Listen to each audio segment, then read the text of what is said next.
그래서 잘 한번 들어보세요. 민법이 어떤 법인지 시작을 해보도록 하겠습니다.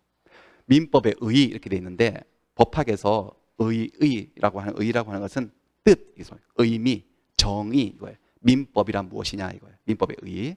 근데 학자들은 민법을 두 가지의 각도로 정의를 내려요. 형식적으로 정의를 내리기도 하고 형식적 의미, 그다음 실질적 의미의 민법을 정의 내리기도 해요. 당연히 어느 쪽이 더 중요할까요? 실질적 의미의 민법이 중요하긴 한데 여기부터 먼저 한번 볼게요. 형식적 의미의 민법부터 먼저 보겠습니다. 민법의 형식적 의미의 민법이 뭐냐면 별거 아니에요. 이거 뭐냐? 이게 뭐죠?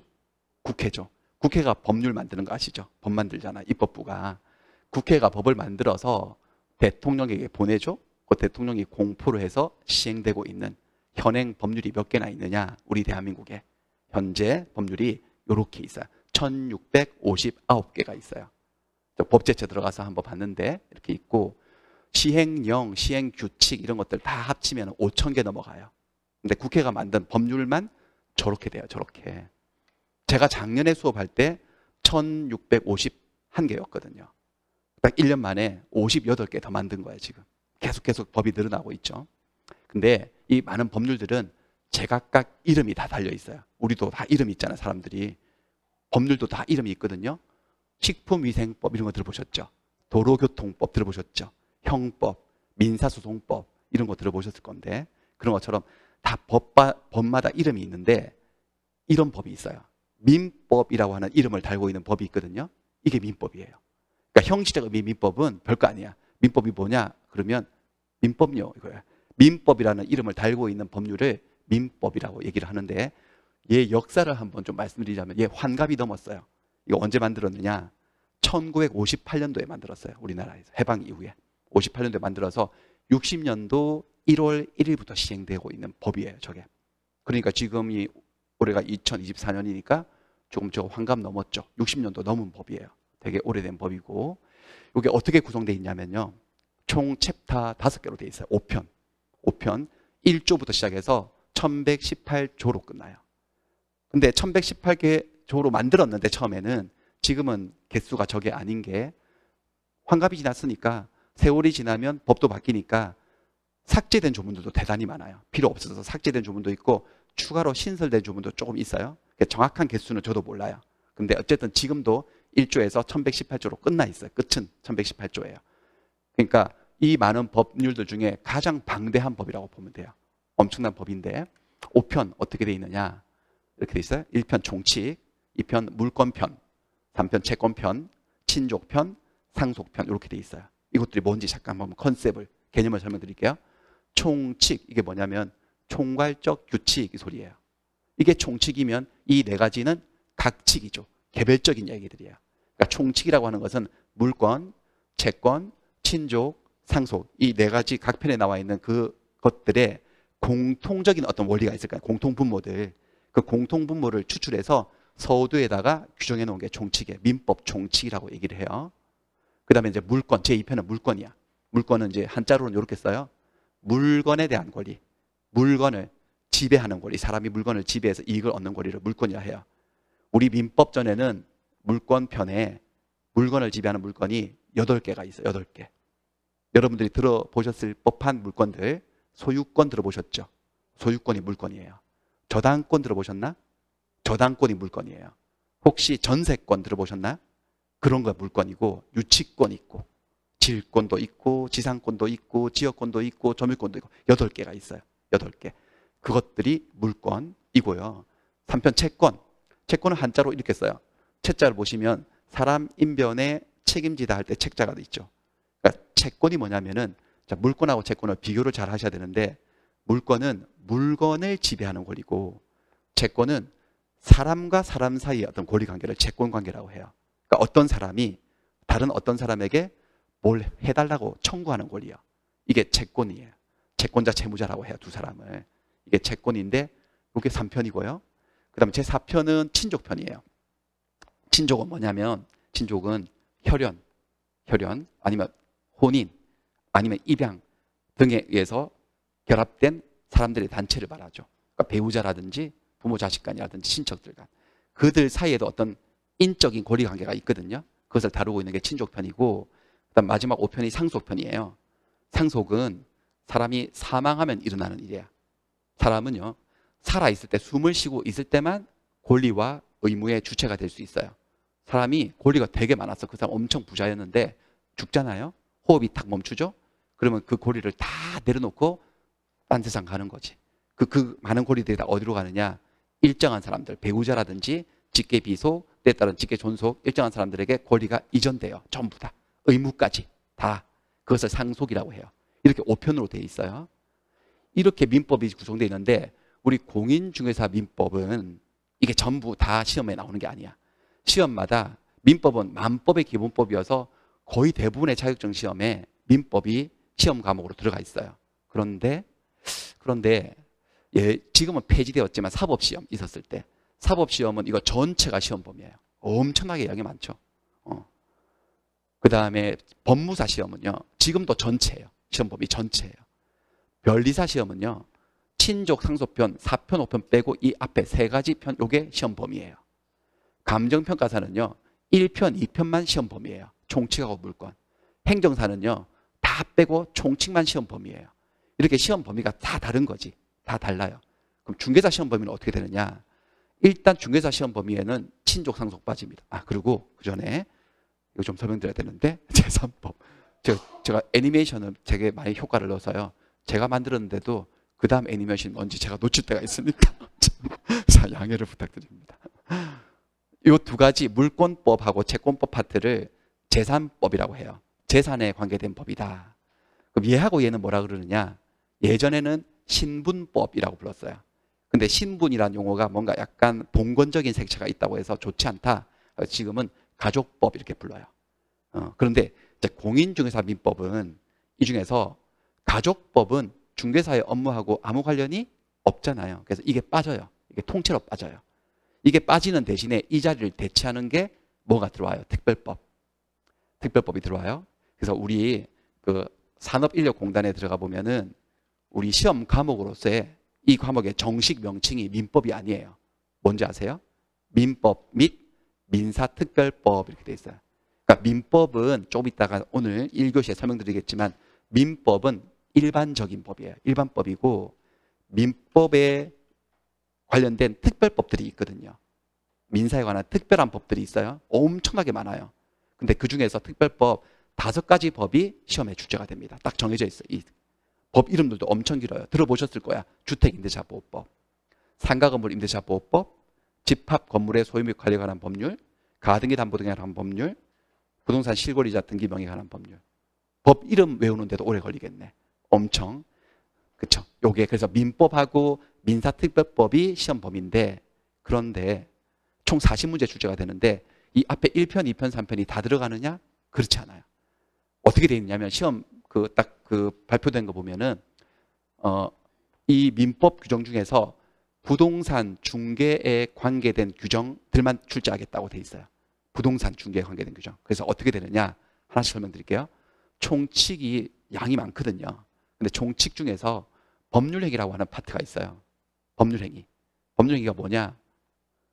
뭐 사람이 하는 어떤 법률적인 행위겠죠? 계약이라고 일단은 생각하시면 돼요. 약간 편법이지만 계약이 있는데 여기서 총칙의 법률행위가 한 40% 정도 차지해요. 여기서만 출제를 하겠대. 총칙이 100이라면 한 반도 안 되는 내용이 출제가 되는 거예요. 법률행위에서만 10문제를 출제해요. 딱 정해져 있어요. 10문제 나와요. 그 다음에 물권법에 들어가면요.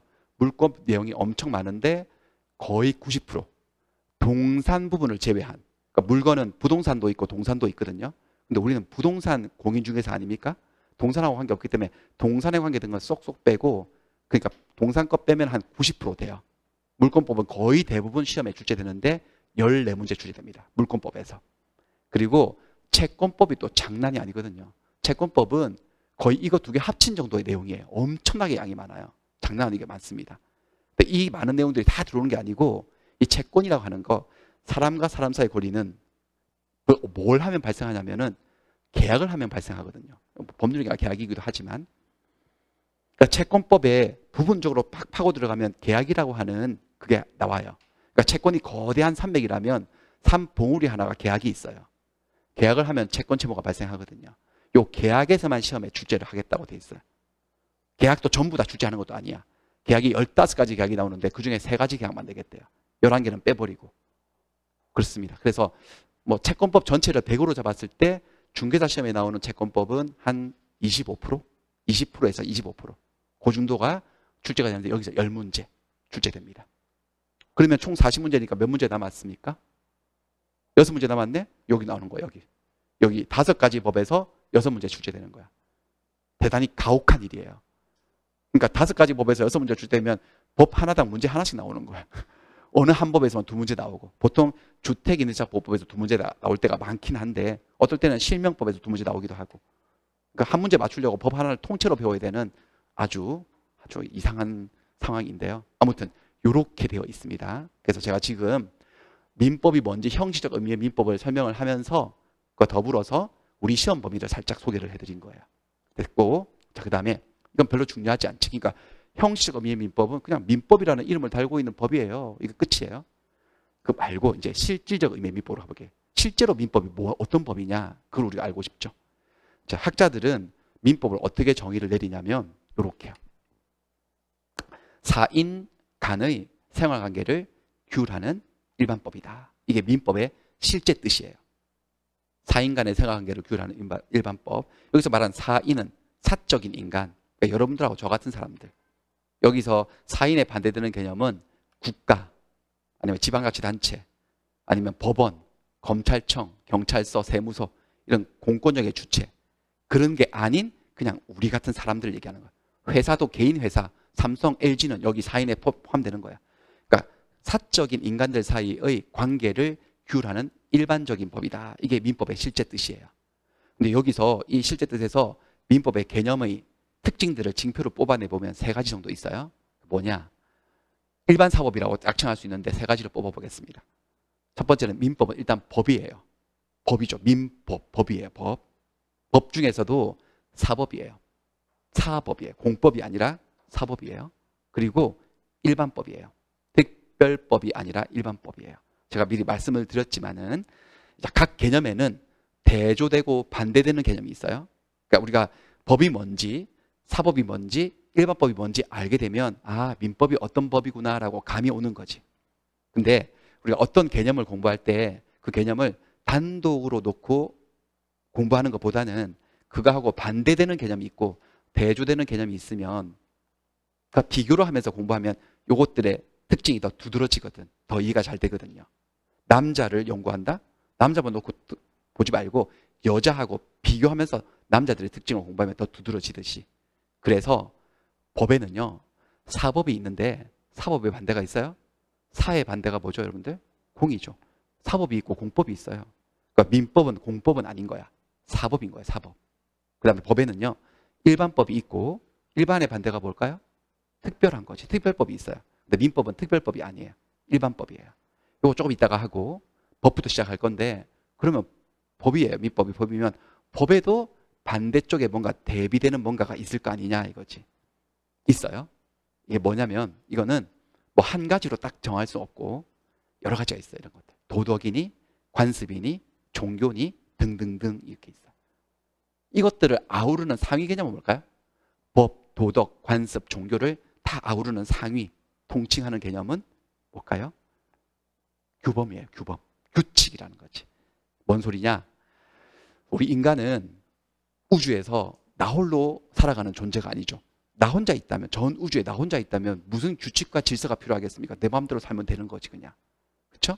근데 여러 사람들이 모여서 집단을 이루고 사회를 구성하고 국가도 만들고 더불어 살아가는 존재다 보니까 규칙이 필요한 거지. 질서가 필요한 거예요. 하고 싶어도 하지 말아야 되고 하기 싫어도 해야만 되는 그런 것들 있잖아요. 그런 것들을 규범이라고 하잖아요. 규칙, 룰이 있어요. 인간 세계에는. 그 법규범, 도덕규범, 관습규범, 종교규범 이거 다 지켜야 될 규범들이거든요. 근데 민법은 많은 규범들 중에 법규범이라는 거지. 얘들하고 달라요. 그래서 이 법규범이 여타 다른 규범들하고 차이를 보이는 지점이 뭘까? 그걸 한번 볼게요. 그래서 이 규범들이 생활에 우리의 관계에 적용되는 그것들을 제가 그림으로 한번 묘사를 해봤어요. 그림으로 법을 설명한다고 그랬죠. 그림민법. 그림민법인데요. 어떤 규범이 적용되는지 한번 볼까요? 노약자가 타셨네. 전철인 것 같은데 지팡이 짚고 어르신이 타셨네. 저렇게 자면 안 되죠. 일어서서 자리를 양보해야 된다고 우리 배우지 않았습니까? 어린 시절에. 요즘은 좀 그러는지 모르겠지만 예. 뭡니까? 이거요? 도덕이죠. 도덕윤리잖아요. 그 다음에 결혼식에 참석을 했는데 뭔가를 이렇게 봉투에 넣었는데 신랑 신부 얼굴 표정이 좀 안 좋은 것 같은데 이거 뭘까요? 결혼식에 참석을 하면은 축의금을 내고 또 이렇게 장례식에 가면은 조의금을 부의금을 내고 하는 거 그런 것들은 그런 건 법이 아니죠. 도덕, 종교라기보다는 우리 사회의 관행이잖아, 관습이잖아요. 저것도 우리 살아가는 질서 중에 하나 아닌가요? 예. 그다음에 얘는 목사님 설교를 듣는데 은혜를 받으셨네, 막 이렇게 막 박수를 치시고. 그럼 교회 그 집단에도 그 조직에도 룰이 있거든. 뭐 헌금을 한다든지 11조를 낸다든지 아니면 스님이네요. 스님인데 약간 이상하신데 치맥을 즐기고 계신데 프리미어 축구를 보면서 원래 저러면 안 되지 않나요? 약간 거기 또 그 세계에서는 살생을 하지 마라, 육식을 삼가라 막 그런 것들 그건 종교라고 할 수 있어요. 이런 것들 규범도 있고 근데 여기는 딱 보니까 교통사고 났네. 예, 여기가 운전을 잘못해서 이 사람 다쳐가지고 막 운전 똑바로 하시라고 삿대질하고 난리가 났네요. 그러니까 교통사고가 났어요. 그러면 교통사고를 일으킨 가해자는 피해자가 입은 손해를 배상을 해줘야 된다. 동의하시나요? 그렇죠. 그게 여러분 도덕인가요? 가해자가 피해자에게 손해를 배상해야 된다는 게 도덕이 아니죠. 관습도 아니고 종교도 아니야. 그게 바로 뭘까요? 법이에요. 법입니다. 그래서 다 같은 규범들인데 선을 다 그으면은 위에 있는 규범들하고 아래쪽에 있는 법 규범은 본질적인 뭔가 차이가 있지. 느껴지시죠? 어떤 차이가 있을까요? 이 아래쪽에 있는 법 규범은 강제성이 있다는 거지. 그러니까 위에 있는 것들은 이걸 따르지 않아도 축의금을 안 내도 그냥 자는 척 해도 맨날 치맥을 해도 그냥 땡중이라고 욕을 할 뿐이지 야 버릇 없다고 욕을 할 뿐이지 강제할 방법이 없거든요. 하지만 교통사고를 낸 가해자가 피해자에게 손해배상을 안 해준다? 그럼 피해자는 강제로 손해배상 받을 방법이 없을까요? 있을까요? 있어요. 법에는 강제성이 있지. 그렇습니다. 강제성이 있다는 거예요. 근데 이 교통사고 이야기가 민법에 나오느냐? 나오죠. 나옵니다. 민법은 하여튼 개인과 개인 사이에 일어나는 온갖 얘기들이 다 그 안에 녹아 있거든요. 교통사고 나와요. 나오는데 교통사고라는 단어로 나오지 않고 뭐로 나오냐? 불법행위라는 거예요. 이거 교통사고 불법행위거든요. 민법 750조. 자, 민법이 1조부터 1118조까지 있는데 그 중에서 제왕조항이 3가지가 있어요. 킹, 민법 제2조, 신의 성실의 원칙, 신의 칙, 민법 제103조, 반사의 질서의 법률행위. 그리고 3번째 왕, 이거예요. 750조. 그만큼 중요한 조항이라는 건데 불법행위, 불법행위의 내용, 고의 또는 과실로 인한 위법한 행위로 타인에게 손해를 가한 자는 그 손해를 배상할 책임이 있다라고 선언하고 있습니다. 근데 여러분들 이게 민법 조문인데요. 민법 조문은 수학으로 비유를 들자면 공식 같은 거야. 공식 같은 거야. 이런 공식. 수학 공식인데 보기만 해도 머리가 아프죠? 2차 방정식 기억나시나? AX제곱 플러스 BX 플러스 C는 0. 이거 근의 공식 있잖아요. X는 2A 분의 마이너스 B 플러스 마이너스 B제곱 마이너스 4AC 루트 이렇게 해서. 그러니까 이 공식을 알고 있으면 A, B, C 이 숫자들이 어떤 숫자가 나오든지 간에 100% 답 2개. 2차 방정식이니까 답 2개 있잖아. 근이 2개 있는 거 아시나? 그런 거 아시나? 저 옛날에 수학 강사 했거든요. 네, 수학 강사도 했었어요. 제가 공대 나와가지고 원래는 수학 강사를 했었어야 되는데 아무튼 그렇습니다. 이게 근이 2개가 있거든. 그것처럼 여러분들 이게 그러니까 어떤 문제가 나와도 이 공식을 알고 있으면 답을 무조건 찾잖아요. 이게 법에서는 어떠냐면은 문제가 사건이에요.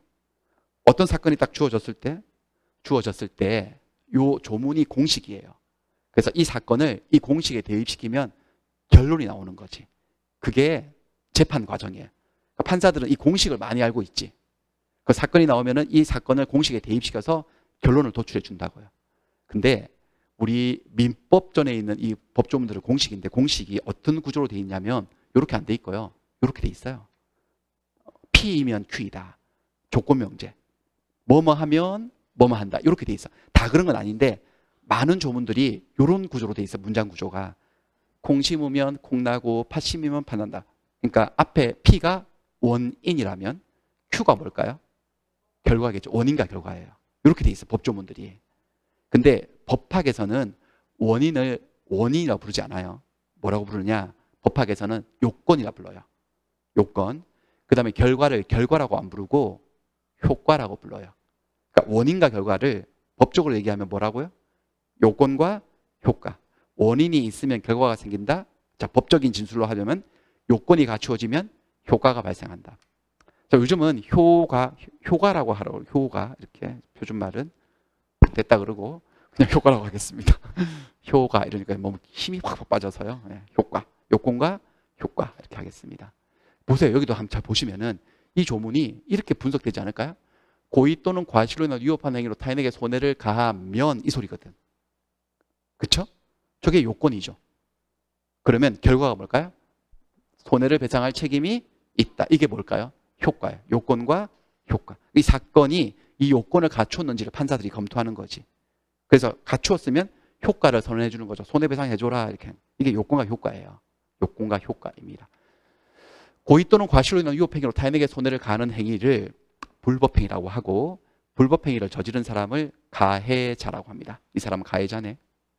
불법행위에 피해, 손해를 입은 사람은 뭐라 할까요? 피해자라고 합니다. 가해자가 피해자에게 손해배상을 해야 되는데 우리가 한번 재판을 해볼까요? 약식으로. 그러니까 이 사건을 여기다 넣어볼게요. 요건을 충족시키는지. 자, 불법행위가 성립하려면 첫 번째 고의 또는 과실이 있어야 돼요. 고의 또는 과실. 고의가 뭐예요? 고의는 알고 그러는 거지. 일부러. 서로 사람을 작정하고 치면 고의 치워버리면. 근데 이 사람은 지금 고의는 아니었어요. 사실. 근데 이 사람 지금 이 옆에 지금 누가 타고 있죠. 지금. 젊은 여자인데 딸 아니고요. 원조입니다. 원조입니다. 젊은 여친입니다. 그래서 여친이랑 노닥거리고 하다가 사람을 늦게 발견한 거지. 브레이크를 밟았는데 가서 받아버린 거야. 그래서 얘가 교통사고 입은 피해가 막 많이 생겼어. 치료비도 깨지고 돈도 못 벌고 뭐 그런 거야. 그러면 고의는 아니지만 뭐가 있다는 거야? 과실. 잘못이 있는 거지. 실수로 한 거지. 고의. 또는 과실이니까 둘 다 있어야 돼요. 하나만 있으면 돼요. 하나만 있으면 되죠. 이 사람은 과실이 있네. 그럼 이건 통과한 거야. 과실이 있으니까. 색깔 좀 바꿀게요. 통과했어요. 그 다음에 두 번째, 불법행위 성립하려면 무슨 행위를 해야 된다? 위법행위를 해야 돼. 위법행위의 반대말은 뭘까요? 적법행위. 뜻은 뭘까요? 위법과 적법은 그 행위를 법이 어떻게 보느냐의 문제예요. 평가를 어떻게 하느냐. 법이 그 행위를 좋게 봤어. 해도 좋아. 라고 허용한 행위가 적법행위고 법이 그 행위를 부정적으로 봤어. 하지 마. 라고 금지한 행위가 위법행위예요. 그러면 사람이 고의든 실수든 사람을 차로 치는 행위는 법이 허용하는 행위일까? 금지하는 행위일까? 금지하는 위법행위인 거지. 이것도 통과했네? 통과됐어요. 그 다음에 그래서 피해자, 이 사람에게 손해가 생겨야 돼요. 손해가 생겼어, 안 생겼어? 생겼죠. 병원 치료비. 그 다음에 장사도 못해. 샷다운 내렸어. 이제 한 2달 동안 누워 있어야 돼요. 그 돈 못 벌어서 입는 손해, 일실손해, 잃어버리는 손해들. 뭐 이렇게 저렇게 해보니까 한 2천만 원 손해가 생겼어요. 그럼 됐네. 요건이 갖추어진 거예요, 지금요. 불법행위가 성립한 거지. 그러면 이제 효과가 생기는 거죠. 손해를 배상해야 된다. 가해자는 피해자가 입은 손해를 배상해. 손해가 생겼으니까 손해배상을 해줘야 된다. 그런데 또 민법 394조는 손해배상의 방법에 대해서 선언하고 있어요. 다른 의사표시가 없으면 손해는 금전으로 배상한다. 돈으로 배상하는 거야. 돈으로. 금전배상 원칙이에요. 돈 줘야 되는 거예요. 얘는 가해자는 피해자가 입은 손해를 돈으로 물어줘. 2천만 원을 줘야 되는 거예요. 2천만 원이 손해라면. 물론 손해 금액 가지고 또 싸움이 생길 건데 그거는 뭐 법정에서 다툴 문제고. 됐습니다. 여기까지. 그래서 이 손해배상을 해줘야 되는데 이렇게 사고를 내놓고도 손해배상을 안 해준다면 2천만 원을 안 준다면 이건 법이기 때문에 피해자는 강제로 2천만 원을 받아낼 방법이 있다는 겁니다. 근데 어떻게 강제로 받느냐? 그걸 제가 설명드릴 건데 이렇게 받으면 될까요? 자, 어떻게 받느냐면 이렇게 손해배상해줄 의무와 권리가 생기는데 의무자가 의무를 이행하지 않으면 이렇게 이게 뭐냐면은 요 피해자의 친구예요. 친구인데 조폭이에요. 칠성파 조직원이거든요. 얘한테 말한 거지. 내가 교통사고를 당했는데 운전자가 나한테 손해배상 안 해주고 있다. 내 잘못이라고 자꾸 그러면서 왜 거기를 다녔냐. 내 길을 막았냐. 뭐 이러면서 말도 안 되고. 그래서 얘가 그 말을 듣고 알았어 해서 얘를 가해자를 찾아간 거지. 찾아가가지고 칼 들고 이렇게 찾아가가지고 왜 사람을 치워놓고 이렇게 손해배상 안 해주느냐. 어디 병풍 뒤에서 향냄새 한번 맡아볼 텨? 그런 그 조폭 영화에 나오는 말 있잖아요. 그런 말을 막 해가지고 쫄았어요. 그래가지고 2천만 원을 이렇게 준 거야. 겁이 나가지고. 요렇게 하면 된다 안 된다? 안 되지. 물론 얘는 2천만 원을 받을 권리가 있어요 없어요? 있지. 권리도 있는데 그렇게 권리를 실현하면 안 돼요. 요렇게 하는 것을 뭐라고 하느냐? 자력구제라고 해요. 자력. 스스로의 힘으로 권리구제를 하는 거야. 자력구제는 법치주의에서 금지됩니다. 자력구제는 하면 폭력입니다. 이거는 하면 안 되고 어떻게 해야 되느냐? 이렇게 해야 돼요.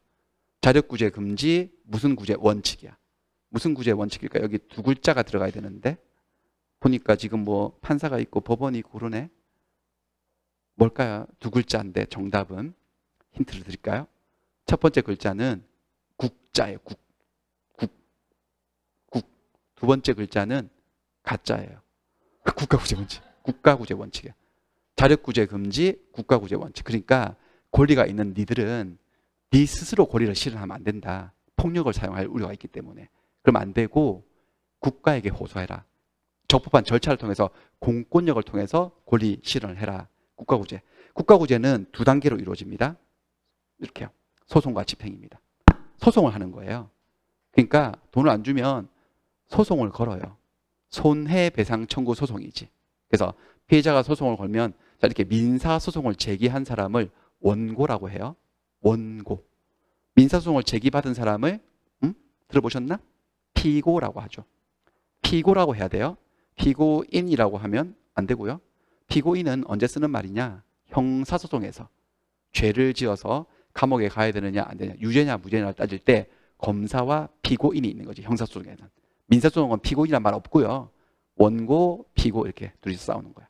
그래서 소송을 제기해서 판사님 제가 이렇게 다쳤는데 제가 손해를 배상 안 해주고 있습니다 라고 하소연을 하고 입증을 하면 승소 판결을 받을 수 있겠죠. 소송에서. 판사가 금방 우리가 했던 약식을 했던 그 재판 과정을 판사도 해보고 요건이 충족됐네. 그럼 가해자는 피해자가 입은 손해 2천만 원을 지급하라라고 땅땅땅 이렇게 판결을 선고해 준다고. 국가기관이. 그러면 두말 없이 이제 2천만 원 진짜 줘야 되죠. 그렇게 패소 판결까지 받고 얘는 승소까지 했는데도 그럼에도 불구하고 돈을 안 준다? 그럼 두 번째 단계로 갑니다. 승소 판결 가지고 집행하는 거야. 집행 단계로 가요. 집행은 3단계로 이루어져요. 보통 일반적으로 압류, 환가, 배당 이렇게요. 압류, 현금화, 배당. 뭘 압류한다는 걸까요? 이 사람의 재산 중에 돈 되는 재산을 압류하는 거야. 토지나 건물이나 비싼 자동차나 압류해서 환가시키지. 환가는 돈으로 바꾼다. 현금화. 이게 여러분들이 현실에서 목격하시는 경매 절차입니다. 여러분 경매라고 하는 게 그 건물 주인이, 그 땅 주인이 팔고 싶어서 파는 거야? 강제로 팔리는 거야? 강제로. 이런 상황에 의해서 팔려나가는 거지. 그리고 제일 많이 써내는 사람이 낙찰받는 거잖아요. 그리고 그 사람이 돈을 내놓으면 소유권이 넘어가면서 그 땅이, 그 건물이 돈으로 바뀐 거죠.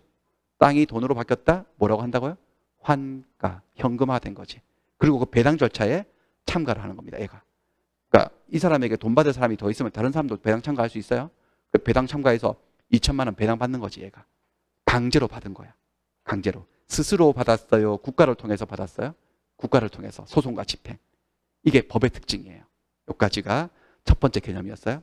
자, 뭐냐? 민법은 많은 규범들하고 다르게 법규범이에요. 법규범이어서 민법에 뭐라고 나와 있는데 그걸 이행하지 않아? 의무자가?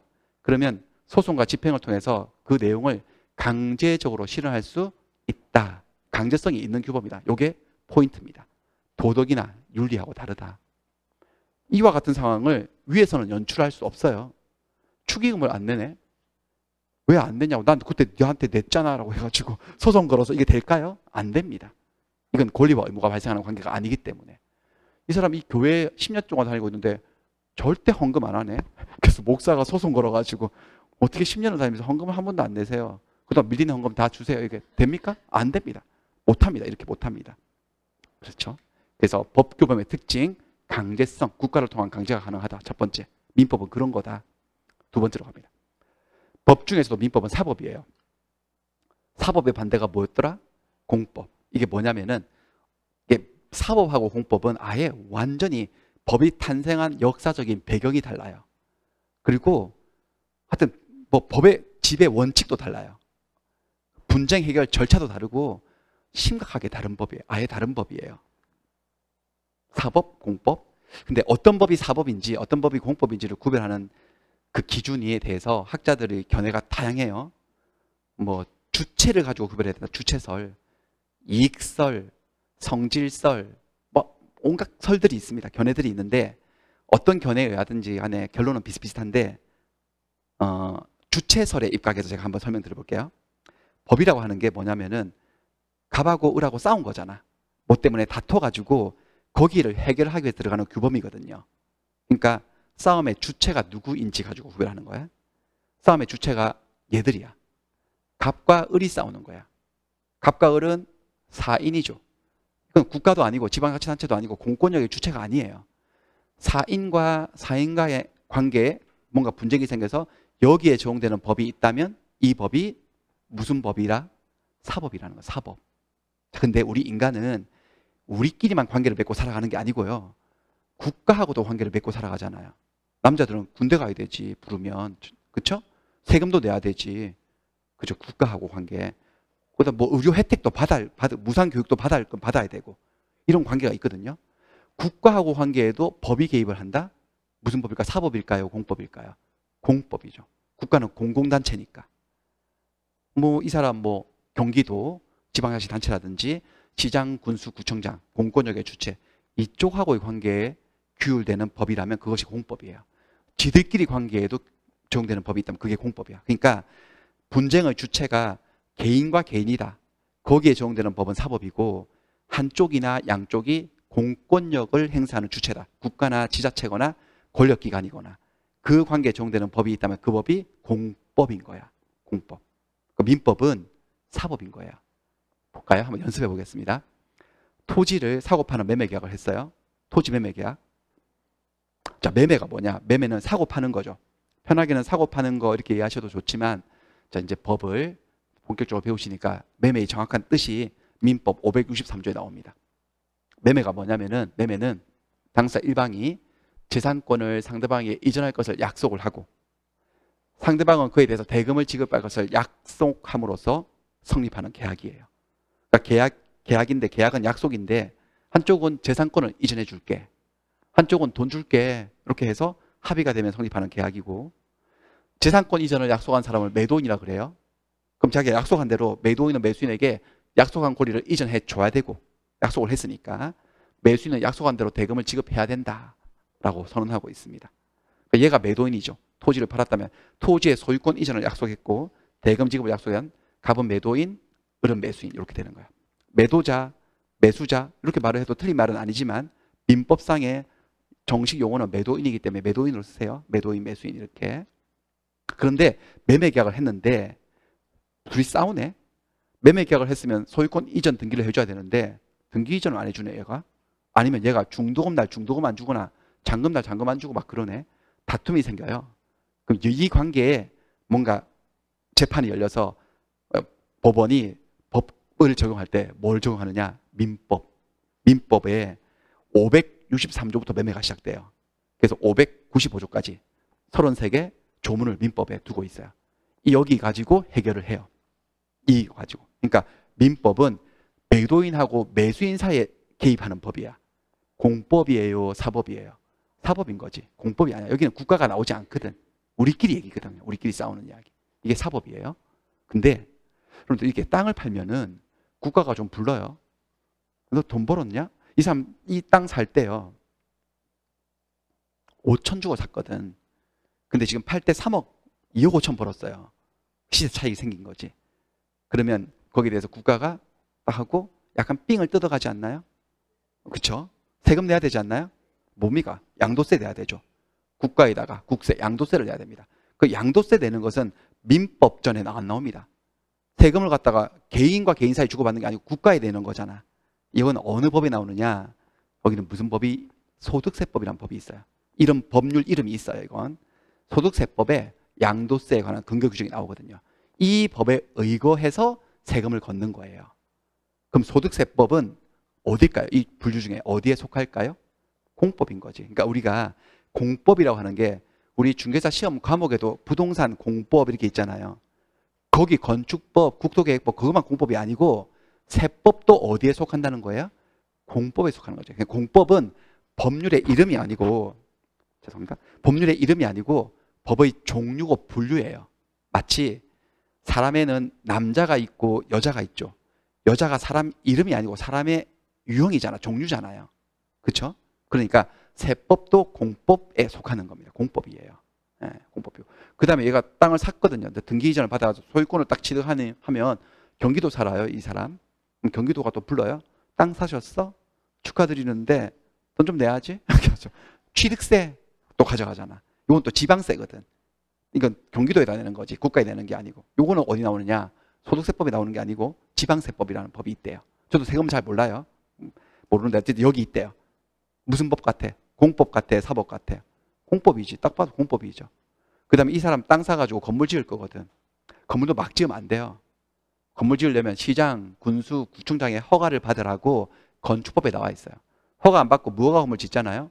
그럼 시정명령 나오고 이행강제금 나오고 잘못하면 철거당하고 형사처벌도 받을 수 있어요.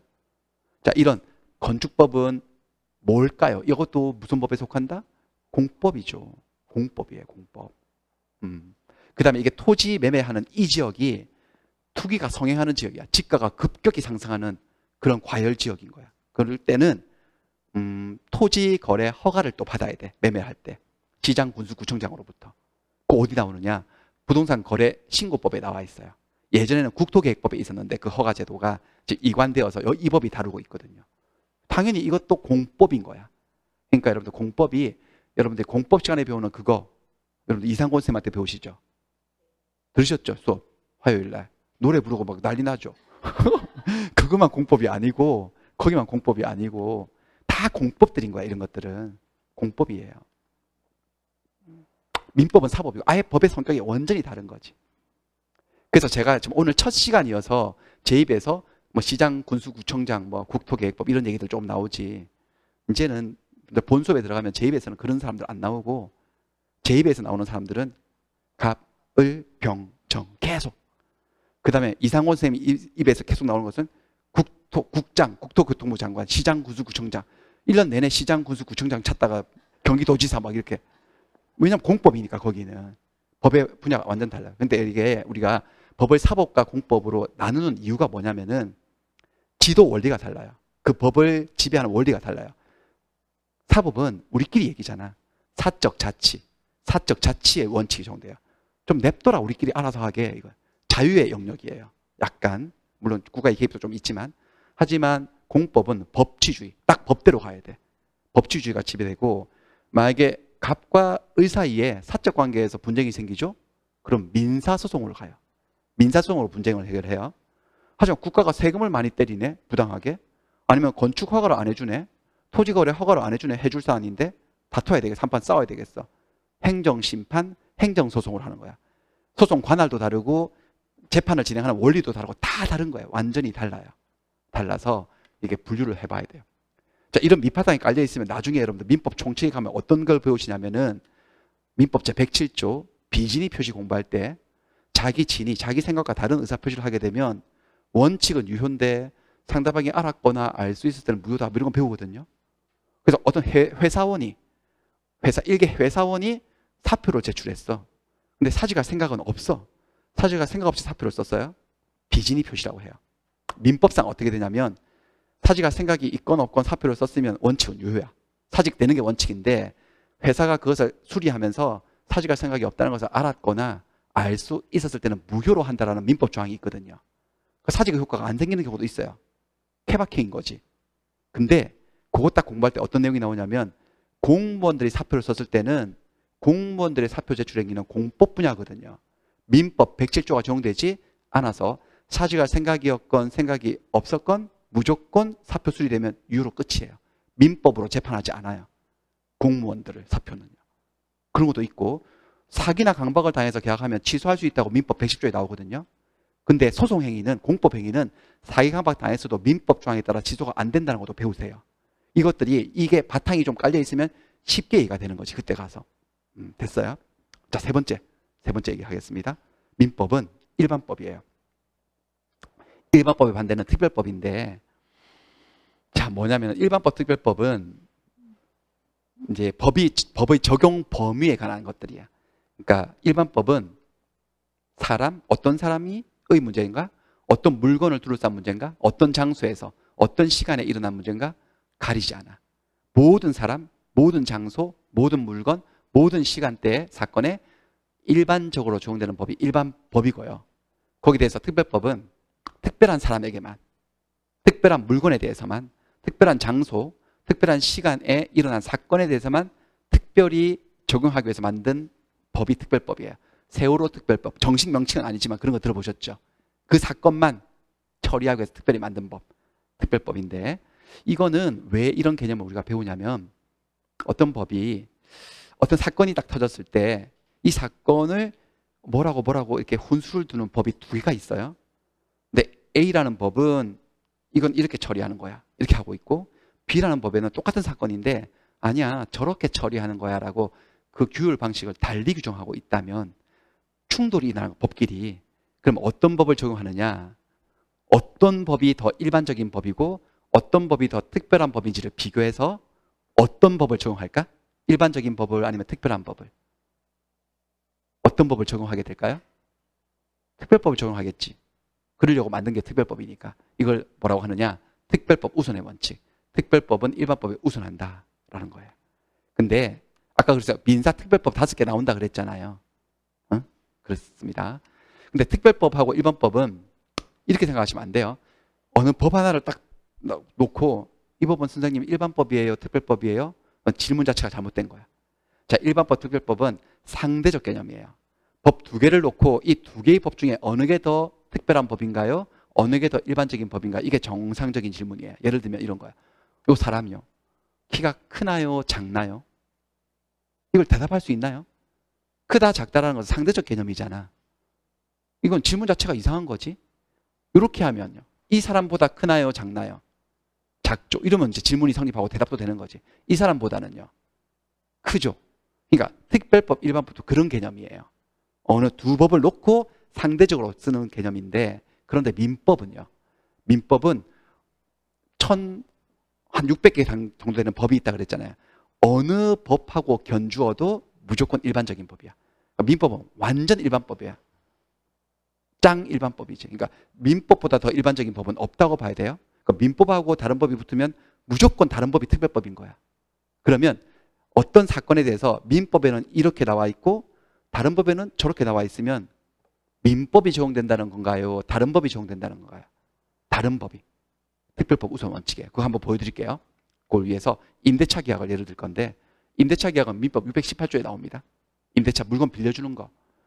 임대차는 당사자 일방이 상대방의 목적물을 사용하고 수익하게 할 것을 약속하고, 물건을 빌려줘서 네가 써라, 일정 기간 써라 이렇게 약속을 하고, 상대방이 여기 대해서 사용료를 낼 것을 약속하면 성립하는 계약이에요. 물건을 빌려주겠다고 약속한 사람을 임대인, 차임을 주겠다고 약속한 사람 뭐라 할까요? 임차인. 이렇게. 요 둘이서 뭐 물건 빌려주고 하다가 또 싸움이 생기면 여기도 민법이 적용됩니다. 민법 618조부터 54조에 임대차 조문들이 쭉 나오거든요. 자, 그런데 잘 보세요. 이 조문을 보시면 임대차를 한 물건을 이렇게 표현하고 있어요. 목적물. 임대차의 목적이 된 물건, 이 소리예요. 특별히 어떤 물건을 콕 집어서 얘기했습니까? 일반적입니까? 일반적이죠. 그러니까 저 목적물은, 임대차 목적물은, 갑이 빌려준 물건은 토지일 수 있습니다. 공장을 빌려줄 수도 있죠. 주택을 빌려줄 수도 있고요. 상가를 빌려줄 수도 있고, 자동차를 빌려줄 수도 있고, 책을 빌려줄 수도 있고, 등등등. 그러니까 이 민법의 목적물은 일반화되어 있는 거지. 어떤 물건인지를 가린다, 가리지 않는다? 가리지 않죠. 일반법인 거예요. 어떤 물건을 빌려줬을 때도 계약에서, 임대차 계약에서 분쟁이 생기면 민법이 적용됩니다. 자, 그런데 그래서 민법은 일반법인 거야. 근데 이름만 딱 들어도 바로 감이 딱 오는 법이 하나 딱 보여드릴까요? 한번 읽어보세요. 법 이름 읽어보세요. 주택 임대차 보호법. 딱 특별법이지. 임대차를 한 물건이 무엇일 때에만, 주택일 때만 적용되는 법이야. 주택일 때, 요거일 때야. 토지일 때 적용되지 않아. 공장에도, 상가에도, 자동차에도 어디에도 적용되지 않고 아파트, 빌라, 주거용 건물, 주택 임대차에만 적용되는 법이 있어요. 주임법. 한번 보여드릴게요. 이렇게 지금 제가 두 법을 비교를 해드릴게요. 하얀색은 민법이에요. 요거는 주택 임대차 보호법 제4조예요. 근데 같은 상황에서 서로 다른 얘기하고 있어요. 보세요. 임대차 기간을 약정을 안 했대. 뭘 빌려주면서 기간 안정할 수도 있거든. 여기도 기간을 안정했대. 상황은 똑같아요. 근데 서로 다른 말 하고 있어요. 민법은 뭐라고 하고 있는지 먼저 볼게요. 기간을 안정하면 당사자라는 것은 임대인과 임차인을 말해요. 아무 때나 언제든지 계약 해지 끝냅시다 라고 통고할 수 있대요. 기간 안정하면 언제든지 계약 끝내버릴 수 있어요. 근데 바로 끝나는 건 아니야. 보통 통고라는 단어가 달려있으면 통고 기간이 적용되는데, 상대방이 전항의 통고를 받은 날로부터 다음 각 호의 기간이 경과하면 해지 효력이 생긴다. 각 호라고 하는 것은 여기 이렇게 1, 2 있는 거. 요거는 항으로 읽어요. 635조 제1항 이렇게. 동그라미 뒤에서는 1항. 1항 밑에 동그라미 없이 나 있는 것은 1호 이렇게 읽어요. 각 호, 1호, 2호. 토지, 건물, 공작물에 대해서는 임대인이 해지를 통고하면 6개월 후 계약 종료. 임차인이 해지를 통고하면은 한 달 후에 계약 종료. 1개월 후. 뭔 상황인지 아시겠어요? 그러니까 뭔가를, 예컨대 토지를 빌려줬다고 칠까요? 토지를 빌려주면서 기간을 안정했어. 안정할 수도 있거든. 그럼 어떻게 끝내느냐? 임대인이 끝내자라고 하면은 언제 끝난다고? 6개월 후. 임차인이 끝내자고 하면요, 한 달 후 끝나는 거야. 이게 민법 얘기예요. 근데 주임법을 볼까요? 주택의 임대를 해주면서 기간을 안정한다? 기간을 2년으로 본다고 돼 있어요. 기간 안정하면 자동 2년이 돼버리는 거지. 그러니까 주택을 빌려줬을 때는. 그럼 보세요. 여기 635조에 기간 안정했을 때 여기 건물 나오잖아요. 여긴 주택이죠. 주택도 건물의 일종 아닌가요? 맞죠? 그러니까 건물이 임대되었을 때 민법하고 주임법, 자, 주택임대차보호법 너무 길어서 주임법이라 제가 약칭할게요. 주임법은 서로 같이 말하고 있어요. 서로 다른 말을 하고 있어요. 다른 말을 하고 있죠. 그러면 주택임대차 문제에 있어서는 이 조문은 적용되지 않고 주임법 4조에 따라 해결합니다. 그러니까 주택이 임대를 하면서 기간을 안정하면 언제든지 해지 통과할 수 있는 건가요? 2년 살 수 있는 건가요? 2년 사는 거예요. 중간에 임대인 해지 통과하고 6개월 있다가 나가주세요. 못합니다. 특별법 우선의 원칙. 뭔지 아시겠어요, 여러분들? 그러니까 적어도 이 건물에서 주택은 빠지는 거지. 특별법이 만들어져서요. 됐어요. 특별법 우선의 원칙 보여드렸고. 근데 이 특별법은 주택 임차인들을 보호하기 위해서 특별히 만드는 법이다 보니까 민법은 1118조 조문이 방대한데 특별법은 조문 숫자가 적어요. 이거 주임법이 1981년도에 만들어졌거든요. 만들어질 때 13개 조항으로 만들었어요, 처음에. 지금은 조문이 엄청 늘어났는데, 그래서 어떤 문제가 있느냐? 주임법에 어떤 사항을 규율하고 있지 않은 경우도 있습니다. 이거 한번 볼까요? 이거 다시 민법이에요. 하얀색 조문은. 건물 곧 기타 공작물 임대차 같은 경우 임차인의 차임 연체기 2기의 차임액에 달하면 건물을 임대해 줬는데 차임 연체를 했는데 2기는 두 번의 차임액에 달하면 매달 100만 원씩 주기로 했다면 도합 200만 원어치, 200만 원까지 차임이 연체되면 임대인은 계약을 해지시켜 버릴 수 있어요. 이건 6개월 있다가 끝내는 게 아니고요. 즉각 종료해. 내쫓아 버리는 거야. 차임 안 됐기 때문에. 2기가 연체가 되면 2기분이.